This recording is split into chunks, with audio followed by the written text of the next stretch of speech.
All right, this is pretty cool. I'm gonna show you how to use the ratchet strap.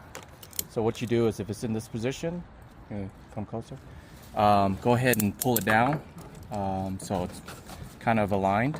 See this opening? Put that strap through. All right, through here. Slide it in. Make sure it's completely tight. Right here. So you want to go ahead and start the strapping right here, and this will tighten it. Pretty cool, right? And let's say this is how you get rid of it, right? So once you're done doing all the shipment, this is the lever to release. So pull this and then release. This will release it right here, and then you can just pull. Hold it and then release. There we go. And then now you can undo it.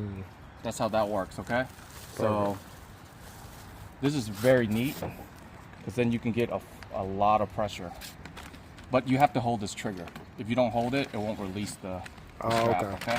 So I'm gonna go ahead and strap this back on.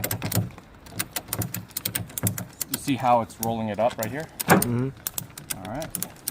You want to make it tight, so that way whatever you're doing is not moving. There you go, that's it. That's how you use the ratchet strap.